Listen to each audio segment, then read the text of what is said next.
Hello everyone, welcome to my new vlog. তো দিনটা ছিল শুক্রবার, আর শুক্রবার দিন মানে বাড়ি ফেরার দিন। তো শুক্রবার দিন সকাল সকাল রেডি হয়ে আমরা দুজন ভাবলাম যে ব্রেকফাস্টটা করেই বাড়িতে ফিরবো। তো যেমন ভাবনা তেমন কাজ, আমরা একটা অনেক পুরনো একটা রেস্টুরেন্ট ছিল, সেটা থেকে ব্রেকফাস্ট করলাম বেশ ভালোভাবে। খাওয়া দাওয়া করে আমরা চলে এসেছি একটু ভি মার্টে। তার কারণ হচ্ছে রাতের বেলায় একটা বার্থডে ইনভিটেশন ছিল, তো তার জন্য মা বলেছিল একটা গিফট নিয়ে যাওয়ার জন্য। তো একটা গিফট নিয়েছিলাম। আর এইখানে দেখো বাচ্চাদের খেলনা দেখে তো আমি পুরো পাগল হয়ে গেছি।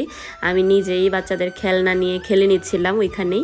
তো আমার এই কাণ্ড দেখে আমার বেস্ট ফ্রেন্ড এই ভিডিওগুলি করেছে।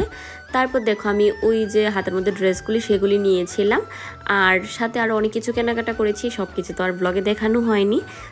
তারপর বেরিয়ে আমরা খেয়েছি হচ্ছে কুলফি, আর কুলফি খেতে খেতে দেখছিলাম আগরতলার সকাল সকালই এরকম রৌদ্র উঠেছে, মানে কি বলবো, প্রচণ্ড গরম লাগছিল সকাল সকাল।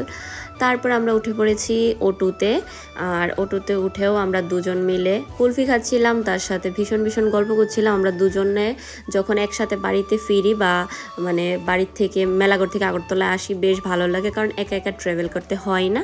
আর এইখানে জানো একটা গাড়ির মধ্যে উঠেছিলাম, পুরো 2 ঘন্টা বসিয়ে বসিয়ে আমাদের অবস্থা পুরো খারাপ করে দিয়েছে। আমার বেস্ট ফ্রেন্ডের চেহারাটা দেখেই আশা করছি তোমরা বুঝতে পারছো। যাই হোক, তারপর মনা চলে আসলো আমাকে নেওয়ার জন্য। তো মনার সাথে উঠে পড়লাম বাড়ি যাওয়ার জন্য। আর বাড়িতে গিয়ে কত দিন পরে দেখো আমার মায়ের মুখটা দেখেছি, মানে ভীষণ ভালো লাগছিল। তারপর খাওয়া দাওয়া করে রেস্ট করছিলাম কাকিমণির সাথে শুয়ে শুয়ে। আর বিকালবেলা গিয়েছিলাম একটু পাটাকে ঝাড়ানোর জন্য। তার কারণ হচ্ছে আমি ওষুধ খেয়েও আমার পাটা একদমই কমেনি, আগের মতনই রয়ে গেছে ব্যথা। একটু রেডি হয়ে এখানে সপরিবার মিলে চলে যাচ্ছি রাতের বেলায় বার্থডেতে।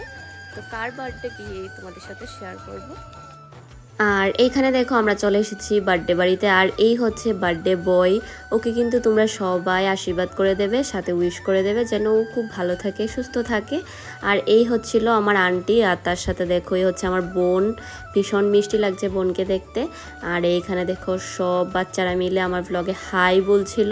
তো যাই হোক, তারপর হয়ে গেল কেক কাটিং।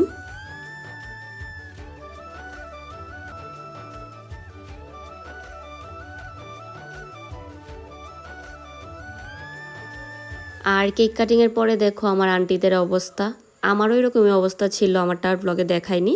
তারপর কিন্তু আমরা সবাই মিলে খাওয়া দাওয়া করতে বসে পড়েছি, আর আমার সাথে বসেছিল আমার 2 বোন আর আং।